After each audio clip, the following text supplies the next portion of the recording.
India Global, I'm Gaurie Dwivedi. Let's start the show this Monday evening with headlines coming in from around the world. First up, US President Donald Trump threatens Russia with oil sanctions due to stalled talks over the Ukraine war. Donald Trump went anger with the Russian President Putin over the Ukraine peace talks. The big impact could be on India and China, one of the largest oil importers in the world.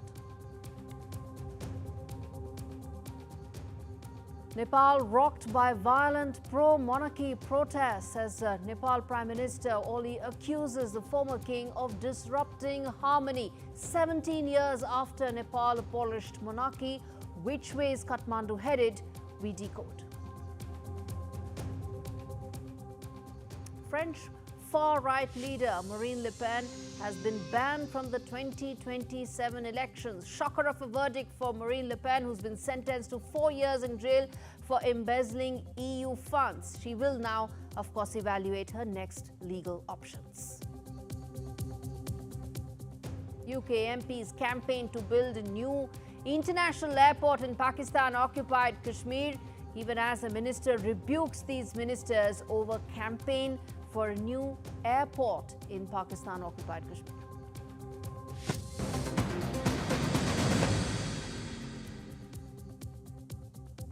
The top story on India Global today is, well, is the Trump-Putin bonhomie on thin ice? That's the question we're going to ask on the show today. Why? Because US President Donald Trump's recent comments do seem to indicate just that, with the US president saying that he is quote-unquote very angry and even pissed off. I'm not saying this. This is what the US president is saying, with his Russian counterpart Vladimir Putin, weeks after attempting to negotiate some sort of a negotiated settlement or a ceasefire in Ukraine.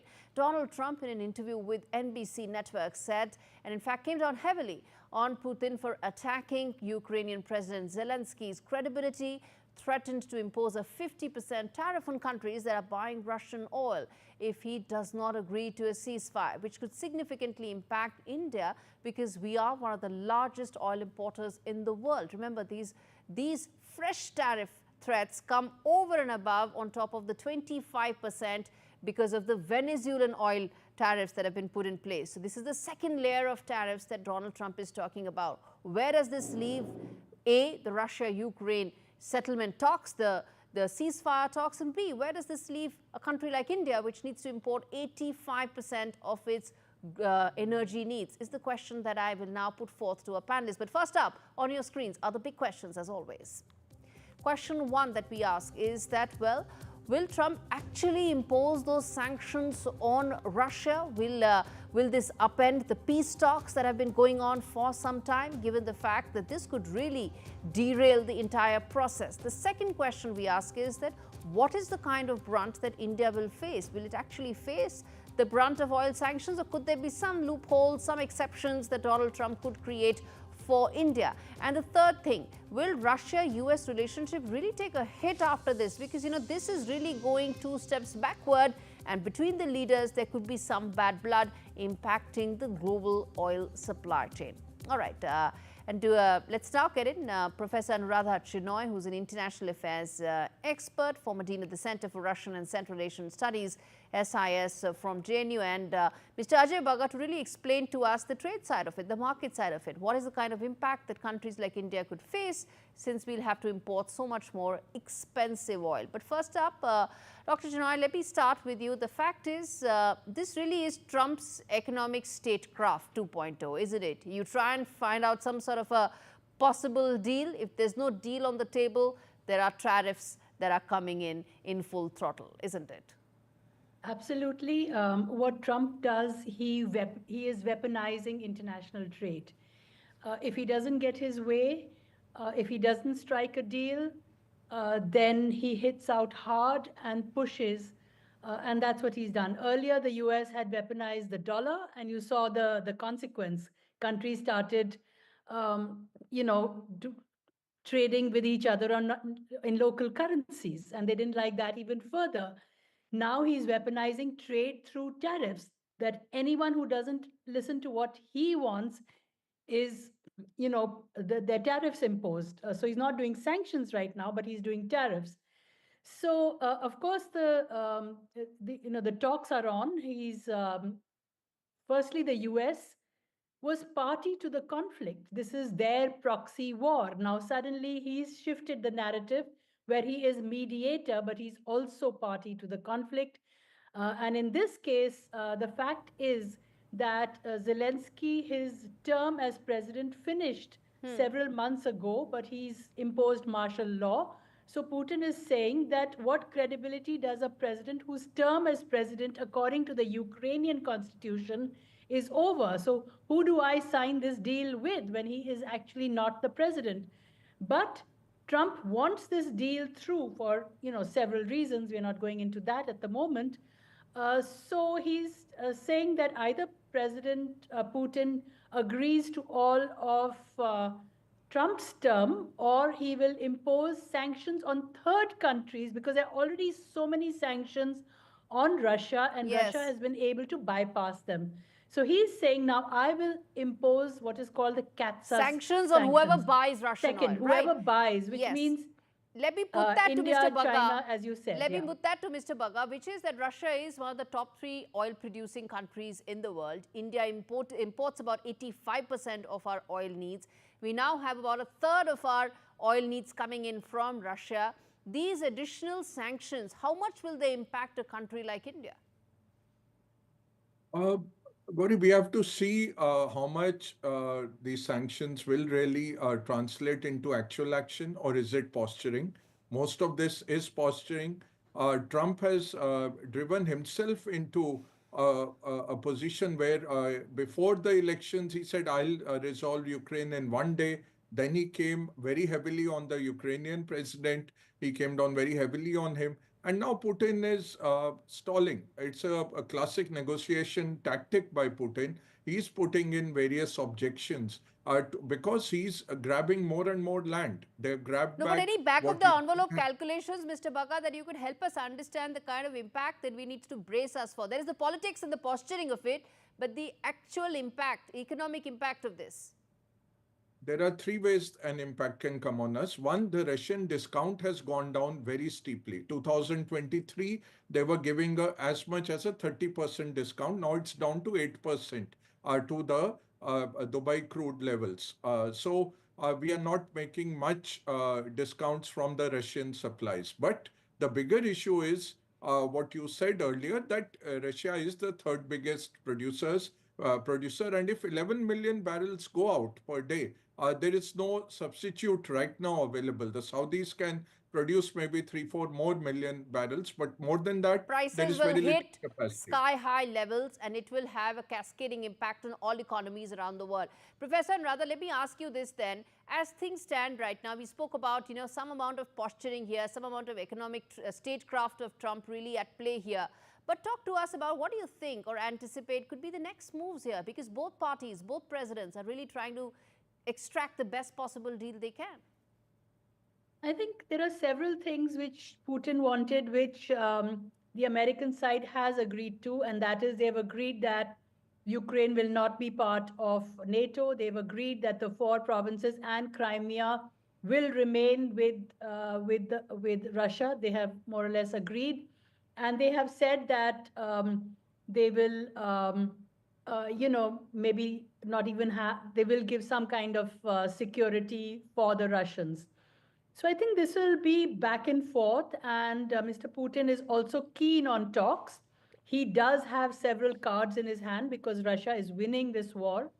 They have gained a lot of territory. And as their foreign minister said, they're this close from actually getting what they want. They don't want more in West Ukraine. What they wanted were the Russian-speaking provinces and Crimea, and they've got that. And I think if the US agrees to that, the deal will be done. But we must remember that Zelensky and the Europeans do not really want this peace. So that's another roadblock which Mr. Trump will have to handle. So there's more in concert with what Putin and Trump are saying, as opposed to what Europe and Zelensky are saying. They are more hesitant about the peace because they're not sure about these terms, and they have a terrific amount of Russophobia. Given the kind of borderline disdain that Trump administration seems to have for Europe, unfortunately, I don't think that's going to be much of an impediment if the other two parties are on table. I'm afraid I'm completely out of time. I have to leave it there. Thanks much, both of you, for joining me today on this edition of India Global. Slipping into a break, but coming up on the other side, well, Nepal has been rocked by pro-monarchy protests, the worst in several years. What's lined up for Kathmandu's political landscape? We decode for you after this very short break.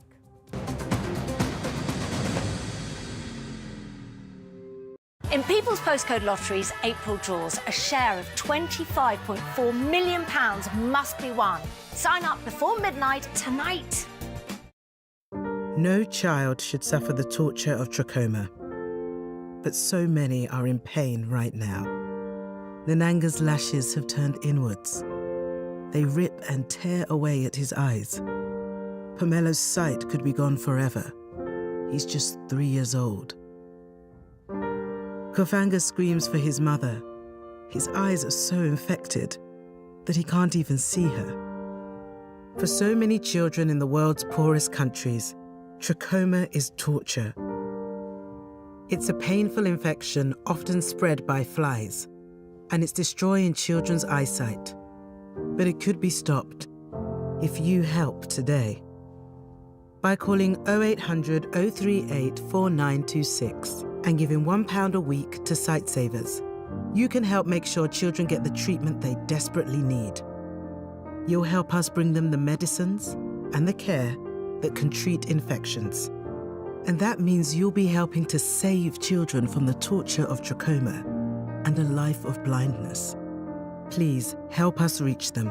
Call 0800 038 4926. Text C13 to 82727 or go online and give just £1 a week now. Because we need you to help save the sight of children like Nananga. We need you to help save them from the torture of trachoma. Now I'm retired, I want to make sure my grandson is protected, which reminds me. Welcome to British Seniors, the UK's #1 rated provider of over 50s life insurance. We're proud to offer our seniors lifetime guarantee. With 100% of claims having been paid, we guarantee your premiums will never go up and that you'll speak to one of our specialists in the UK. Plus, when you sign up, you'll receive a £135 gift card. Be proud to protect your loved ones with British Seniors. To get a free quote today, call our UK team or visit britishseniors.co.uk. It feels good knowing that your future's in hand. Evlo can offer you a loan from £1,000 to £15,000, whether it's for home improvements or for some of life's big moments. Evlo looks beyond your credit score and always takes a case-by-case approach. Visit evlo.co.uk to get your conditional decision in minutes. Our first year as a family flew by, and now I want to make sure he'll be financially protected for all his birthdays to come. That's why I'm calling Smart Insurance. Just like families, not all life insurance is the same. That's why we offer the Smart Family Guarantee. We guarantee a straightforward application process, award-winning service you can trust, and cover from day one. Plus, you get your choice of a £125 gift card. To get a free quote today, call our specialist UK team or visit smartinsurance.co.uk.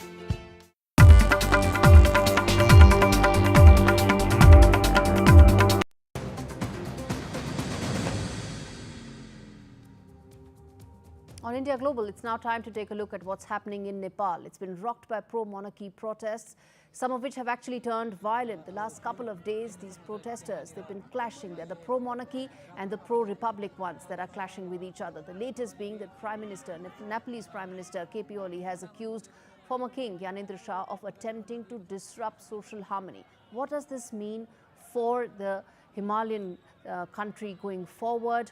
What is it looking like in terms of the fractured political landscape? Let's decode that. But first up on your screens, viewers, are the big questions that I'll put forth to the panelists joining me. First up, is public disenchantment really the major reason for the protest and anger that's unfolding on the streets in Nepal?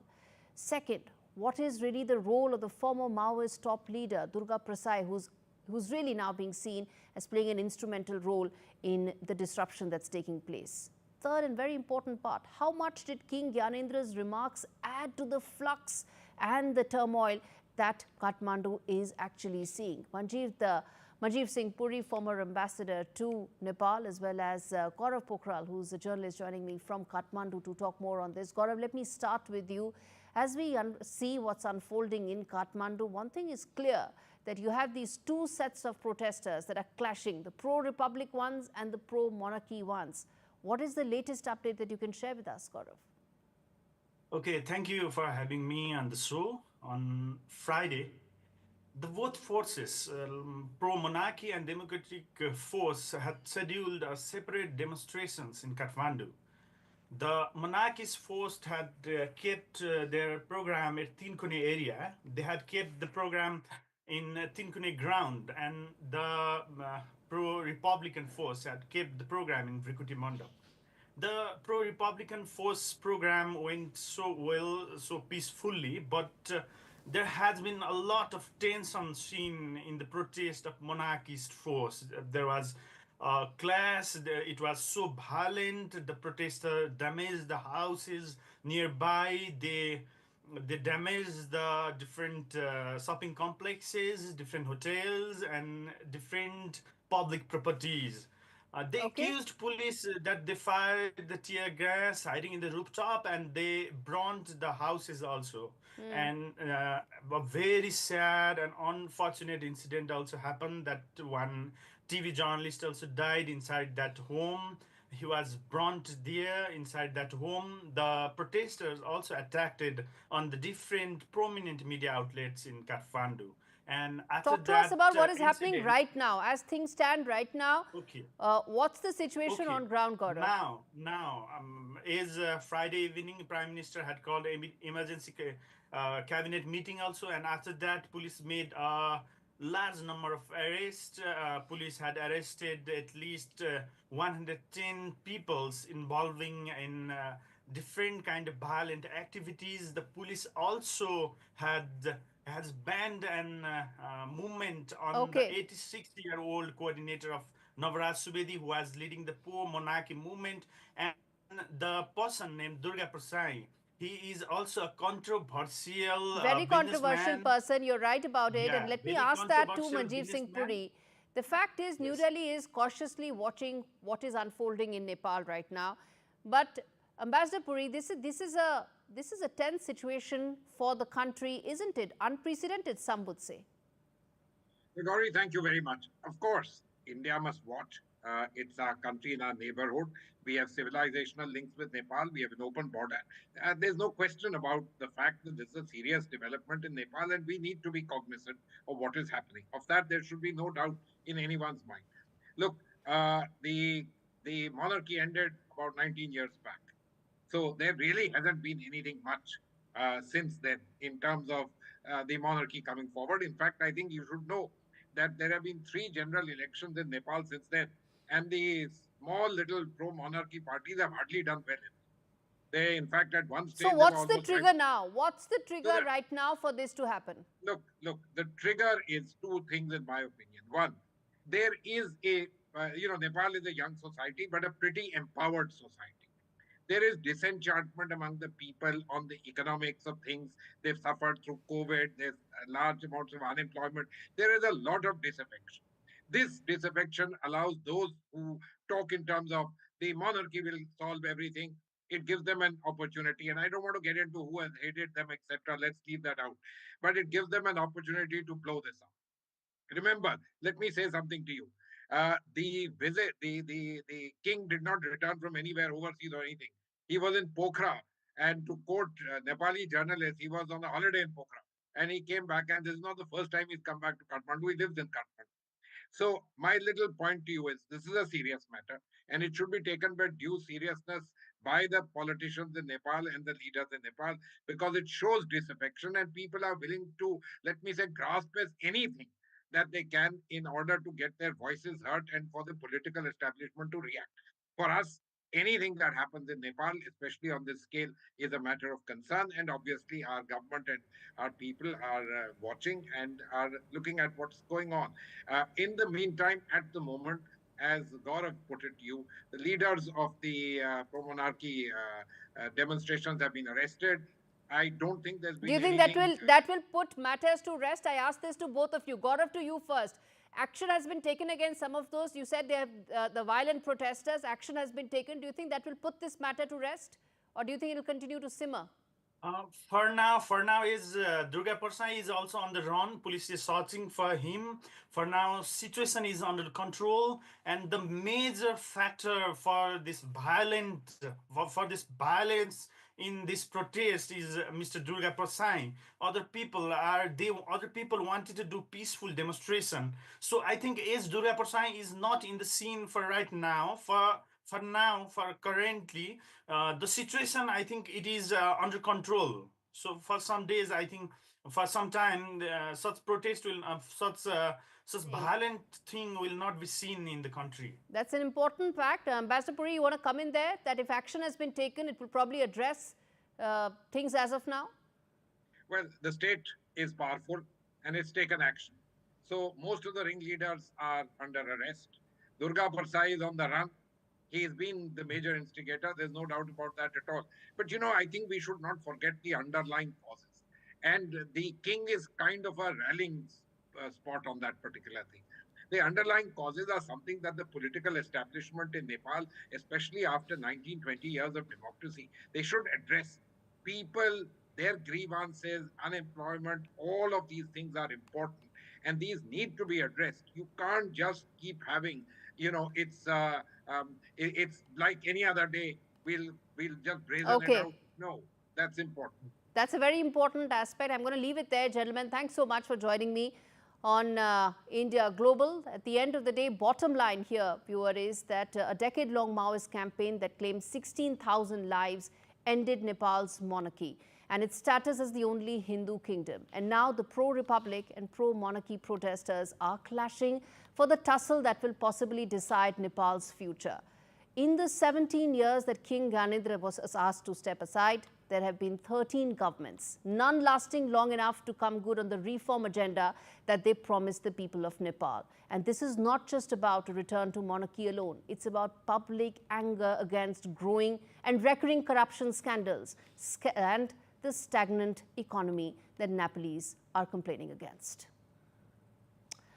Shifting focus now to UK's Labour MP Tahir Ali, who's now facing fire for backing a campaign for a new international airport in Mirpur, that is Pakistan-occupied Kashmir. There are 20 British parliamentarians who are asking for an international airport in Mirpur, not in their own country, not in the UK, not in Birmingham. Why are they suddenly talking about the POK? What does it even matter to them that 2,000, 3,000 kilometers away from where they are, that they want another airport? So what's really the politics here at play? Let me now get in Bob Blackman, a man who understands India very well, a man who understands what really the British landscape is all about when it comes to Indian Americans. Thank you so much, Mr. Blackman, for speaking to me on India Global. Let me start by asking you about that letter that has been endorsed by 20 parliamentarians about an airport in Pakistan-occupied Kashmir. Well, the first thing obviously to say is that the illegal occupation by Pakistan of part of the princely state of Jammu and Kashmir is fundamentally wrong. And I have been calling for a very long time for the Pakistani forces to leave, for the princely state to be reunited under its original aim of being part of India, and then liberating the people from the occupying force. Now, if there were to be an airport in Mirpur, then obviously this would help cement the occupying force and prevent progress towards a settlement whereby the state would be reunited. I think it's a direct insult to India, and indeed it doesn't help Pakistan much either, because from their perspective, this is an area where it is relatively remote and difficult to get to, but nevertheless, this would cause, I think, severe diplomatic tensions between India and Pakistan. Do you think it's nothing but a blatant effort by Tahir Ali to meddle into India's affairs by asking infrastructure projects in Pakistan-occupied Kashmir? Yeah, indeed. And I think the problem is in the British Parliament right now is that we have a large number of Kashmiri Muslim MPs who are loyal to Pakistan, who are not loyal in any case, shape or form to India, and have sought to cause problems between India and Pakistan for quite some time. Equally, I mean, the bizarre thing as well, I don't know if your viewers will know this, but many of those people that signed the letter were opposing the expansion of Heathrow Airport, our hub airport in the west of London, on the grounds of climate change and the climate emergency. So to then be calling for, as I understand it, the British government to be financing this airport in Pakistan is bizarre, to put it mildly. All right, let's leave it there. So thank you so much for speaking to me on India Global, on an issue that impacts us on several fronts. On that note, completely timed out on this edition of India Global. Up next is a very special interview with Bhutanese Prime Minister. You don't want to miss that. Thanks much for watching.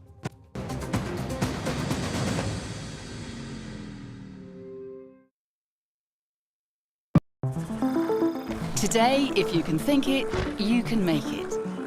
But the same goes for cybercriminals. Because with AI, they can invade your online privacy, scam you, and bombard you with real-looking threats.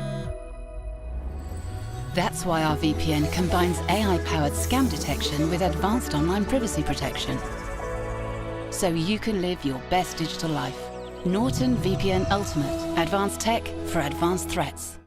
Nothing beats a celebration. And at Tesco Mobile, we're ringing in 30 years of Club Card with deals like the awesome new Samsung Galaxy A56 with 12 gigs of data for just £27.99 a month with Club Card prices, saving you £144. Better yet, that price is frozen for the duration of your contract. And you can even bag a £30 Tesco gift card too. It pays to be connected. Search Tesco Mobile. Every little helps.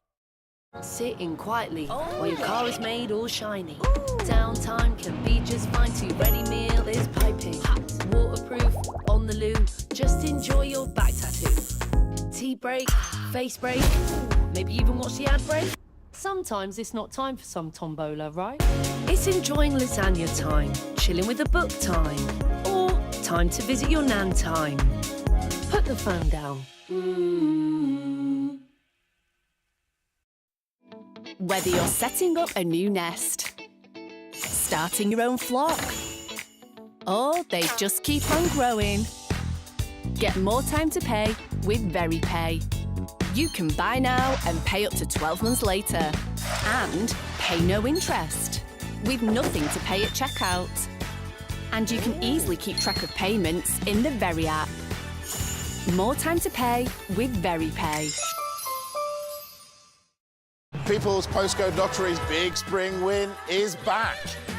Yes, in the April draws, you and your neighbours could win a share of £25.4 million! Own or rent, if your door is in the draw, you're in with a chance to win. Could your door be a winning one? Sign up before midnight tonight. A share of £25.4 million must be won. So, is your door in the draw?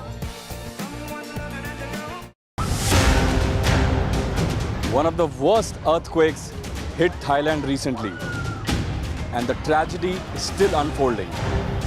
You can see some sniffer dogs here. Authorities have told me that they had located some vital signs, but they have not been able to pull anyone out.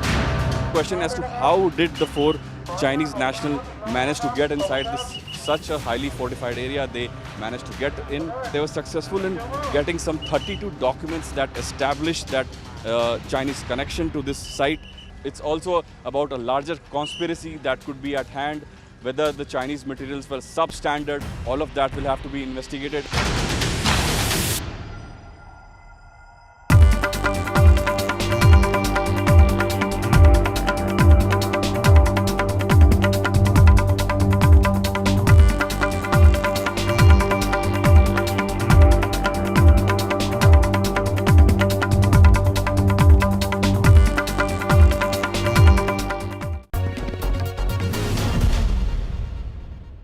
Joining me today is a very special guest, Prime Minister of Bhutan, Mr. Tshering Tokgay, speaking to us at a time when leadership lessons are being spoken about, probably the most in the world, because what kind of a leader the world needs right now is something that is in focus, given the fact that the world order is going through a bit of a flux. Sir, thank you so much for speaking to NDTV. Thank you, Gaurie. It's always a pleasure to be with you and NDTV. Sir, you've written a book. Your book is about enlightened leadership. It talks about the transition from monarchy to democracy. But the first question I want to ask you, sir, is about leadership in present times. What kind of a leader does the world need right now, especially given the changed world order that we are now all in? I have to be very honest. The title Enlightened Leadership is a clickbait. I don't know enough about leadership, let alone enlightened leadership, to talk about this type of leadership and to write about it. So what I have actually done is used an opportunity during the COVID years, when I had some time in my hands, to write about Bhutan and many aspects of Bhutan. But in particular, one aspect about Bhutan that is widely overlooked, and that is the remarkable way in which democracy started in Bhutan. As a matter of fact, the way it was imposed in Bhutan, not by outside forces or not through revolution and bloodshed, but imposed by a beloved monarch on a reluctant people during the peak of his popularity. And this is absolutely unique in the world, to have a democracy start this way, to be imposed by a reigning monarch at the peak of his popularity, in a time of unprecedented peace, stability, and progress. And I wanted to talk about this just briefly to Bhutanese and foreigners alike. Foreigners, because they don't know about this aspect of Bhutan. Foreigners know about Bhutan being culturally very unique, environmentally extremely successful. They see us as a carbon negative country, socially very progressive, and they've heard about happiness in general and gross national happiness in particular. Yes. But in terms of democracy, very few know about this. And as far as I am concerned, this is one of the biggest legacies of our monarchs. And I've used enlightened leadership in the context of describing the leadership of our monarchs. So you asked me what type of leadership the world needs today. I would say probably enlightened leaders. Do we have enough enlightened leaders in the world? I'm sure we do. You don't need to be a formal leader with formal authority to lead a country to be an enlightened leader. You could be a leader of a community, you could be a leader of a company, you could be a leader of your school, you could be a leader in a hospital, indeed you can be a leader in your family, and most importantly, you could be a leader to yourself. And in all these aspects, I think you can be an enlightened leader. Indeed, sir. One question I want to ask you also about the neighborhood. You mentioned about the fact that the transition in Bhutan from monarchy to democracy happened in peaceful times at the peak of the monarch's popularity. But the neighborhood that we are in right now, you take what's happening around us, whether it's Bangladesh or some other countries, there are violent revolutions that are taking place, all in an effort towards democracy. How do you view that, especially in the context of Bhutan's history being completely opposite of that, and you have the advantage of history, apart from, of course, leadership lessons? So this is exactly the point I've been trying to make, and especially to our own people. Let's treasure what we have, and especially to the youth of Bhutan. In our region, whether it's India, Bangladesh you just mentioned, Nepal, Pakistan, Sri Lanka, Maldives, Afghanistan, Some places don't even have democracy yet. But wherever there's democracy, even in India, it was a product of bloodshed, of sacrifice, of revolution. In Bhutan, it was a product of enlightened leaders imposing it on a reluctant people in a time of peace and prosperity, unprecedented stability. And this makes Bhutanese democracy, Bhutan's democracy, absolutely unique. Absolutely, sir, it does. Which brings me to ask you about the fact that many people around the world feel that there are Western leadership styles and then there are, Asian or, Eastern leadership styles, given the fact that the socio-economic and cultural contexts are very different. How do you view those thoughts, and do you think there is a mid-path possible? I'm not an expert in leadership. If anything at all, I'm asking in the context of culture, sir, in the cultural conditions. I am a student of leadership, but truth be told, I'm a public servant, a servant to my king and my people. But values and culture must influence people. Values and culture, by extension, will influence leadership styles. But remember, when I talk of leadership, I'm not really just talking about leaders of nations. It's about communities. It's about small organizations, businesses, families, and most importantly, self. And in what we call, what I have termed enlightened leadership, this is based on Eastern values of timeless wisdom, of courage, compassion, and most importantly, of having to be driven by a sense of selfless service. I borrowed these attributes from the Bodhisattvas, enlightened beings who have escaped samsara and have gone to nirvana, but have chosen to return to earth in the cycle, to be reborn in the cycle of suffering, of samsara, for the simple reason that they want their fellow beings, all the other beings, sentient beings, to attain enlightenment and also escape samsara to nirvana. And we have many bodhisattvas, but among them there are a trinity of 3 bodhisattvas that we cherish, especially. It's called the Riksungyembo. Now, of the 3 bodhisattvas, the first bodhisattva is the bodhisattva for wisdom, Jambyang. The second bodhisattva is the bodhisattva for courage, Chanadoji. And the third bodhisattva is the bodhisattva that represents compassion, Cherezi. Okay. So the enlightened leadership, in my view, are people who exercise the virtues of these 3 bodhisattvas: wisdom, courage, and compassion. And like the bodhisattvas, are driven by selfless service. Wisdom by itself is not enough, because you may know, you may be wise, but you must, if you don't put what you know into action, it's not going to provide any change. So for action, you need courage. But wisdom and courage by themselves also are not enough, because ultimately the purpose of leadership is change. And in change, there is suffering, there are sacrifices, and therefore an enlightened leadership, I believe, must exercise compassion. Very thought-provoking, sir.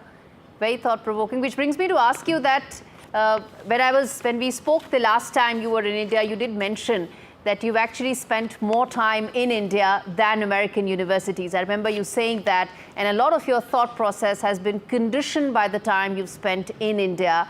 Those formative years, they really shaped you. What, according to you, has been your biggest takeaway from your experiences and learnings during your time in India?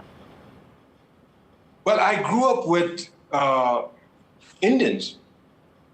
From the age of 5, I was surrounded by Indians. This was a boarding school. So morning, noon, and night, we had Indian friends. Our teachers were all Indian. And as such, Indian values would have automatically permeated within me and shaped me. But more precisely, it is in the classroom. We studied Indian history, ancient history, in civilization, medieval India, modern India, the fight to independence. So all of this would have shaped me, the person I am, and my worldview. But if you ask me one specific thing that has really had a lasting impression on me, it is the National Cadet Corps, NCC. So I took part in the NCC, and I enjoyed every moment in the NCC. And every year we would look forward to taking part in the Independence Day, 15th August March Past in the Mela ground in town with all the other schools and the NCC cadets of all the other schools. The deep, indelible mark it had left on me is one of nation building. How we must work together to take our nation forward.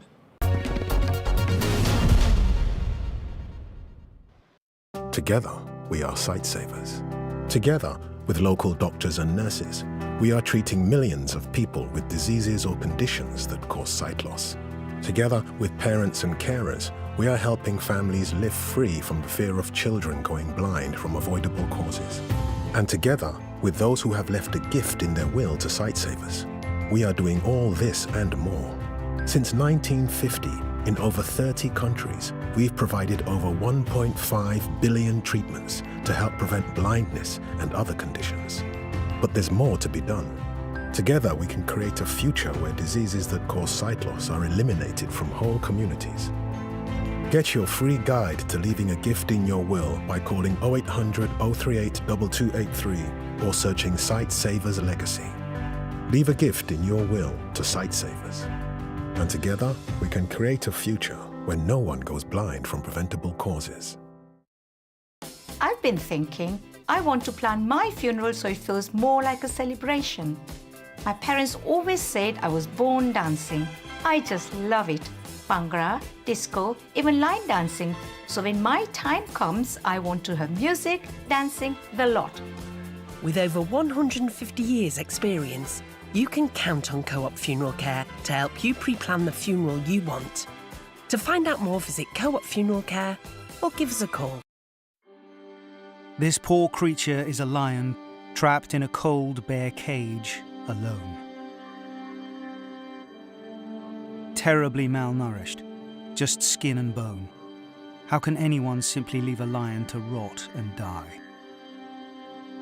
Right now, there are thousands of big cats suffering the same torment, languishing in cruel cages, neglected, abandoned, left to die.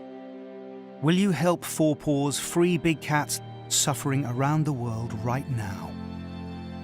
Please call 0800 035 7798, text RESCUE to 70544, or go online and give just £3 a month. Help Four Paws cut the bars and rescue these cats from their prisons. Help us take them to our sanctuaries where they can begin to recover. You'll be setting big cats free from pain and protecting them from cruelty, letting them see the blue sky above and breathe the clean, fresh air of freedom for the first time. But they are the lucky ones. Please call 0800 035 7798, text RESCUE to 70544 to give £3 a month via your mobile phone. Because if no one cuts the bars and frees these big cats, they will die trapped and alone.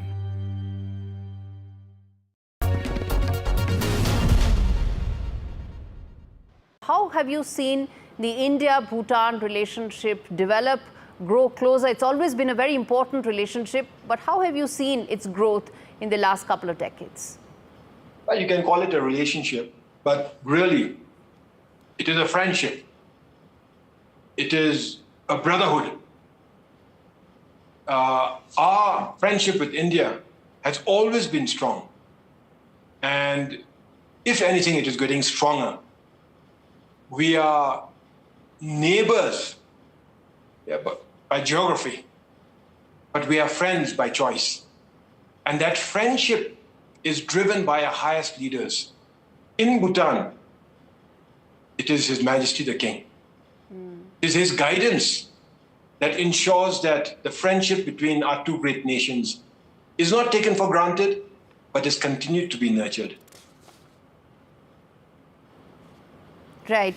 And what would be your future expectations from this relationship going forward, whether it is in terms of economic partnerships? There's been the railway line that has come up between Kokrajhar and, of course, Jilipu town in Bhutan. There is the economic partnership. And then, of course, there are other cultural and social partnerships. How do you see all of that going forward in times to come? Well, other neighbors, other relationships might have expectations. In our case, we have assurances. There is a deep trust between our two countries, our two peoples, our two governments. India, we don't need to expect anything because the Indian government, under the stellar leadership of Prime Minister Modi ji, who I refer to as my elder brother, who I refer to as my mentor, who is my mentor, we don't need to expect anything because we receive so many assurances from him and the Indian government. Assurances to help us along our path to development so that we can achieve the high aspirations and hopes of our people. The 13th five-year plan, to a large degree, has got off to a good start. And we are well on the way to implementing that plan, even though it's only been 1 year, largely because of the generosity and support of the government of India, and in particular, Prime Minister Modi. Right. The railway line you mentioned, we have a railway line that's going to connect India to Western Bhutan, but more importantly, India has already started, has given us assurances and have also decided on building a railway line that's going to connect to central Bhutan, which goes bang to the Gaurie Mindfulness City. Now, this city is being developed as a special administrative region.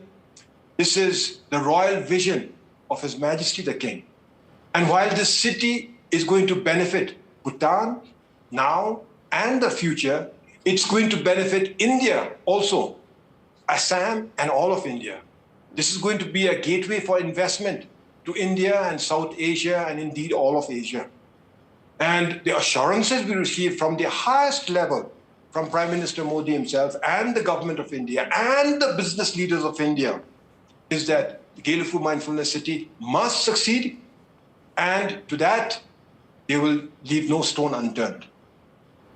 Where do you expect most amount of investments to come in this city? You mentioned that it could also be a huge economic potential for investments and gateway for the entire region. Which sector do you expect most amount of investments to come in? Technology, energy and technology. So we have huge hydropower potential, and this green renewable energy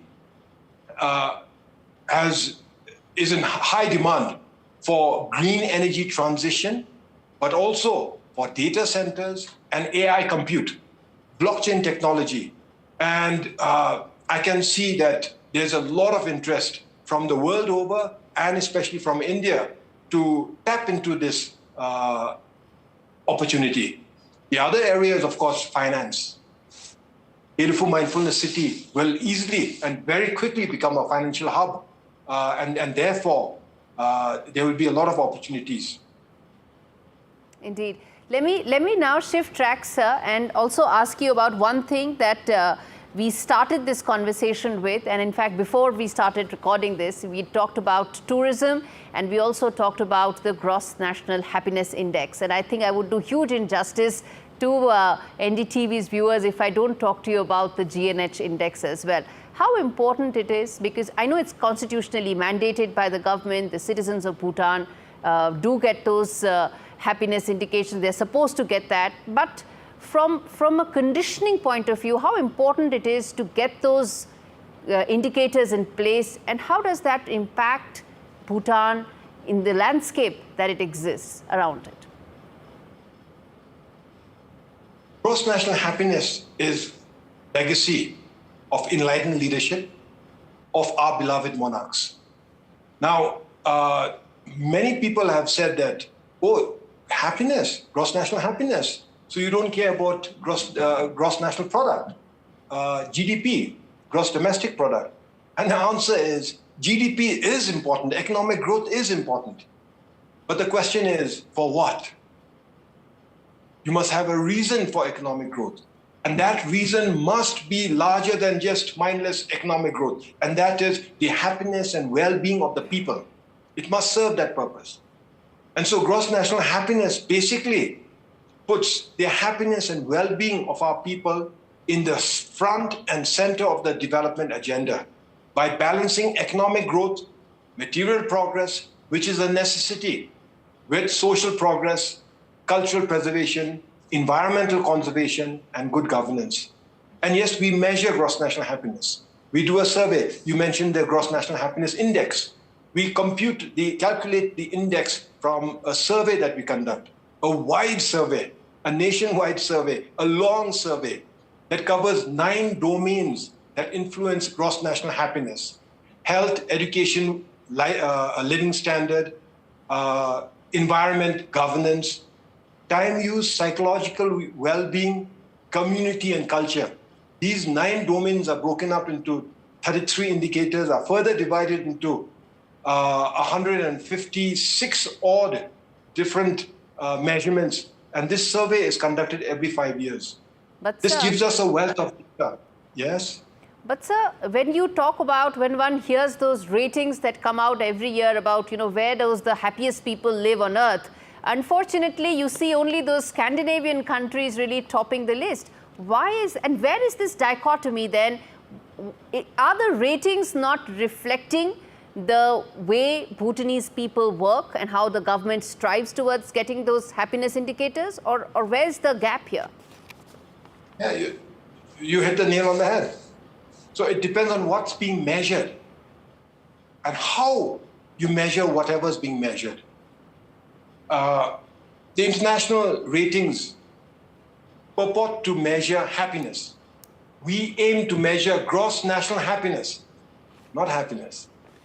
Happiness, a subjective question like, all things considered, how happy are you? Or are you happier now than before? There's just one question of the 156 questions. The others are all objective. And in our case, we measure through 9 domains, 33 indicators, 156 measurements. The other international measurements are different. And if the Scandinavian countries and the people there are always rated happiest, good for them. And we should also study them and listen to their stories and see what we can do better. But we are not measuring happiness of the people. We are measuring the gross national happiness of our people. Okay. Finally, sir, India, of course, has a lot of people from India go to Bhutan every year as tourists. How do you find that right balance between development, which requires more tourists, but also preserving probably one of the most beautiful pieces and areas on earth, which is your land? I lost you a little bit. Our connection is not stable. Sir, I was asking you about how do you strive that balance between tourism and also preservation of nature? Thank you very much. By following the leadership, the enlightened leadership of our king, they have set us on a path of gross national happiness, and within that framework of gross national happiness, a tourism policy that's called high value, low volume.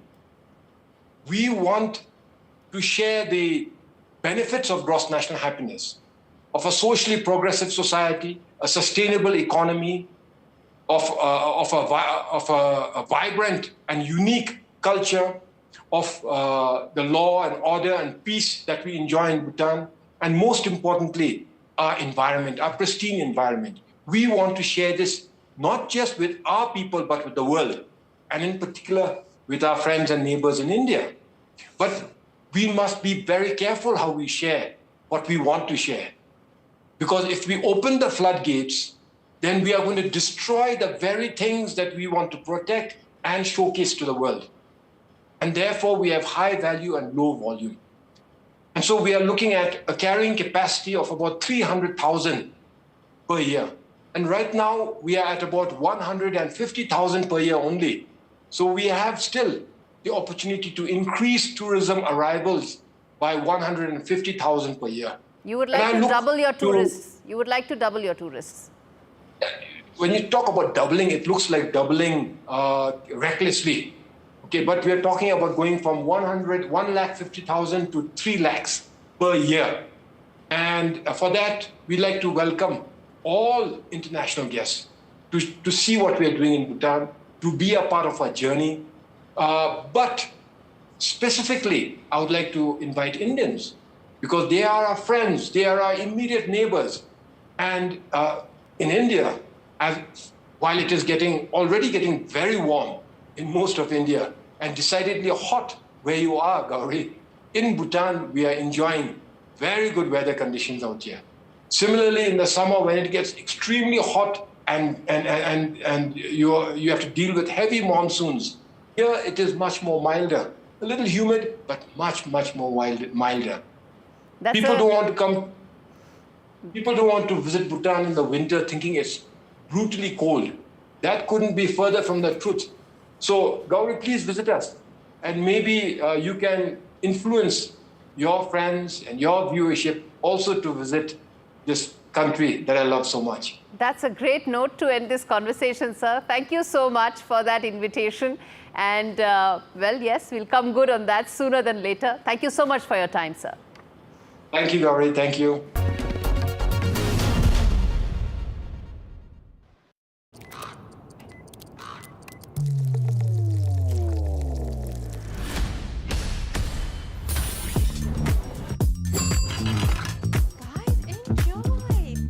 See how managing finances and customers powers your business growth, all on the Intuit QuickBooks platform. With Post Office Over 50s life cover, enjoy peace of mind knowing your family will receive a guaranteed payout when you're gone. UK resident 50 to 80, your guaranteed acceptance. No health checks and from just £1.15 a week. Plus free 24/7 GP access with the health and wellbeing benefit. Purchase and receive a £125 gift card for Amazon.co.uk, Tesco or M&S. Call Post Office on 0800 171 2211.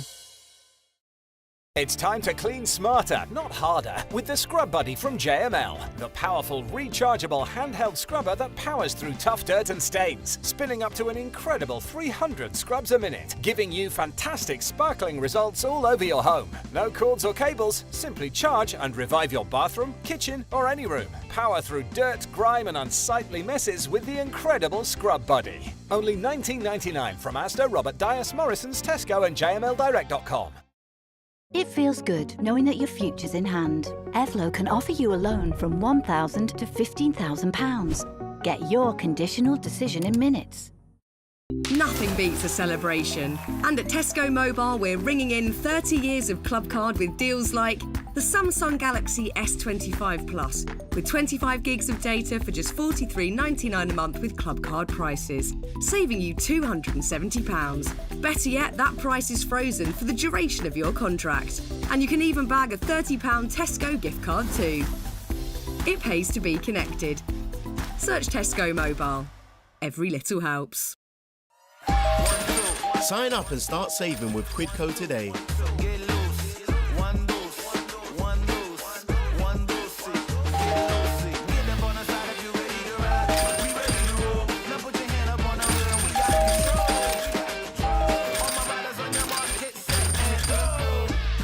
Get cashback every time you shop on over 5,000 brands. It always pays to Quidco. Those weeks that he came in, with the 3 weeks that I could be his little girl again, nothing I can do will repay Marie Curie for doing that for me. the amazing gift that they gave me was I was there at his last breath. He was there for my first. I will give everything back that I can to the hospice that gave me so much. Give better end-of-life care to all. Get your free will guide today.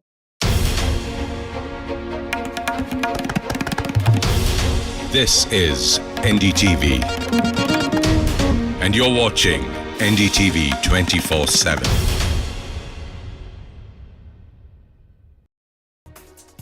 Hello and welcome to the Southern View. Eid Mubarak to all of you out there. Hope you've enjoyed the festivities. Lots lined up on the show this Eid, including our focus on a face-off over a large piece of land in Hyderabad and also the Empuran controversy in Kerala. But first, let's take you through the headlines we're tracking this hour. The face-off over the Waqf bill intensifies. Parliamentary Affairs Minister Kiran Rijiju hits out at the opposition, claims it's a lie to call the bill unconstitutional, tells opposition to stick to facts. In the Kunal Kamra case, Mumbai police steps up pressure on the comedian and goes to his house. Kamra yet to appear before the police. The rescue efforts continue in Bangkok as the death toll rises to 19. US Army rescue teams tell NDTV they're providing all possible assistance to rescue people from the debris of collapsed high-rises.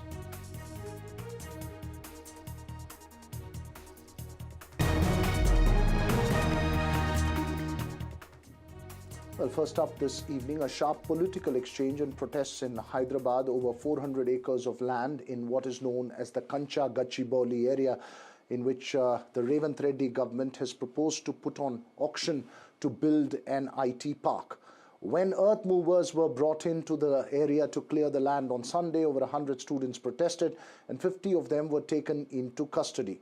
But the protesting students alleged that the land belonged to the Hyderabad University and that the construction there would affect the rock formations and lakes. The government was categorical in reiterating that the land did not belong to the university and belonged to the state government. It stated that the state had reclaimed the land from a private company in 2004 and that even the Supreme Court in May 2024 had upheld the state's ownership of that land. The BRS, however, was unrelenting and has launched a campaign even demanding a response from Rahul Gandhi on the issue. Listening. Congress party सरकार तेलंगाना की वो auction करना चाहते हैं। Auction करके real estate companies को ये land देना चाहते हैं लोग। इसलिए स्टूडेंट्स लगातार आंदोलन कर रहे हैं सेंट्रल यूनिवर्सिटी के सभी मिलकर। उस आंदोलन को कुचलने के लिए कांग्रेस पार्टी सरकार पुलिस को यूज करके उनको अरेस्ट करना, लाठीचार्ज करना, केसेस लगाना, ये सब कर रहे। बिल्कुल ये अनडेमोक्रेटिक सिस्टम है।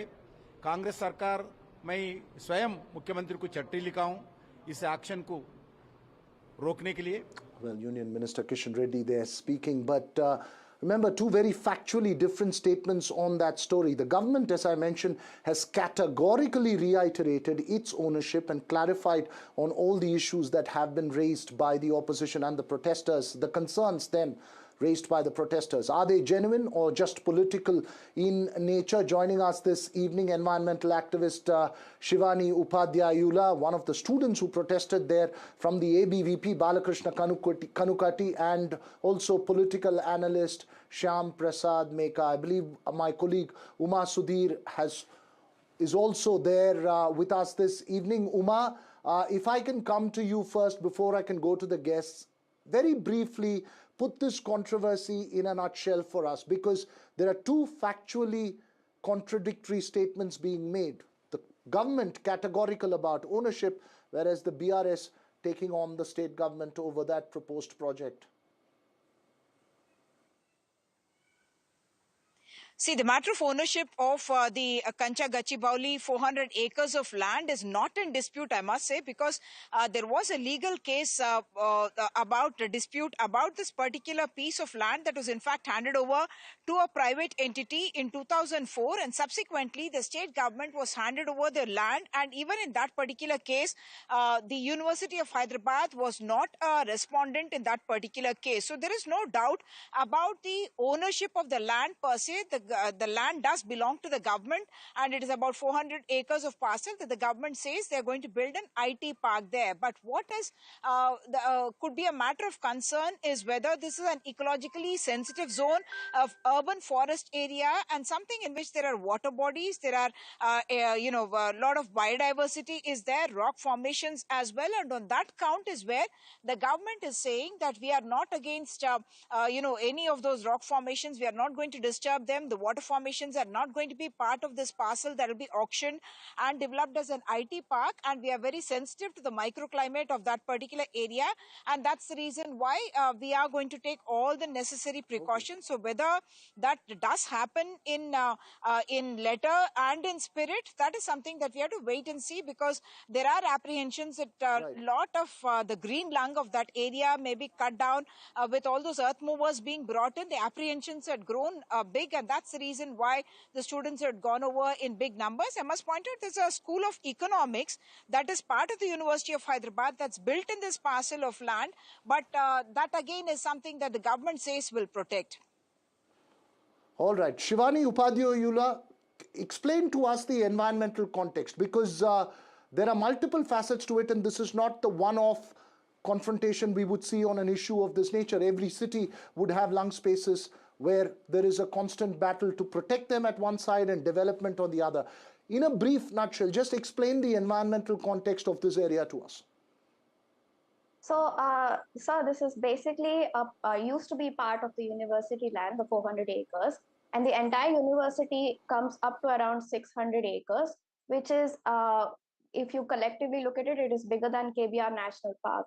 And when you look at the biodiversity within this landscape, there's many Schedule 1 species like monitor lizard and endangered species like star tortoise.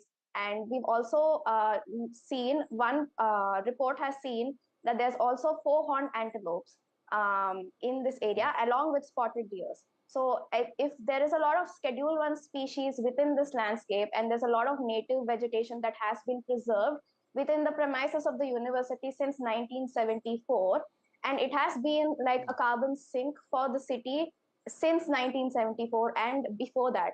So if we are completely uprooting this part of the carbon sink right now, if you're seeing the weather changes right now in Hyderabad, the temperatures are already at 40 degrees, and it's only March. It's only mid-March.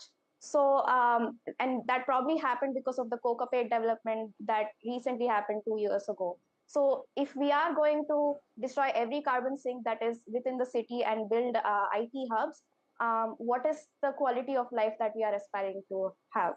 Oh, absolutely. It's an important question that you're raising there. Shyam Prasad Meka, so in a sense, is the protest purely political? Before I get to the student on the panel, put this in perspective. Is it purely political in nature, or are there genuine concerns that need to be taken into account? No, Veera Raghav, since I am wearing my political analyst hat, let me dissect this issue. There are two questions. One, who the land belongs to. Second, is the question of where do you draw the line between development and ecology, okay? Let me address the first one, since there is a lot of confusion over there. Not even an inch of, even the other part of Hyderabad Central University doesn't belong to Hyderabad Central University for that matter. Everything is state government only. Since 1974, this about 1,500 acres was given, assigned for the academic purposes for the Central University. But it was not registered in the name of the university. That's it. That's the confusion.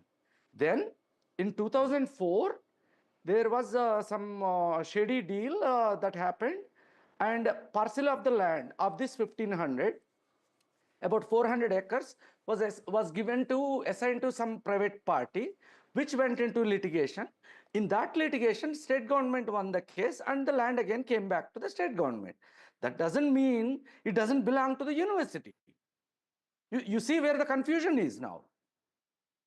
Even the rest of the university also is in the name of the state government. Come to the second point that you made.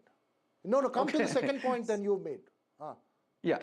So the second point is, where do you draw the line between development and ecology? So you need to discuss with the stakeholders if you want to do something like big like this.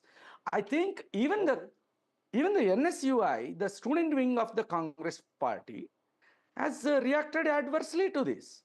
Why wasn't Congress party even talking to their frontal organizations before taking some calls? That's a serious issue.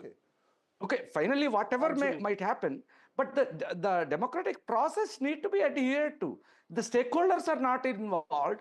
Who are you discussing with? You can simply dream up and come up with something. Okay, so you're saying that the due process of consultation did not go through while the ownership is with the state government. This due process of consultation, due process of, understanding must have gone through quickly. Yes, no? Yes, state government. But this entire thing belongs to the university. Just because it's in the name of the state government, they can take the entire university down then.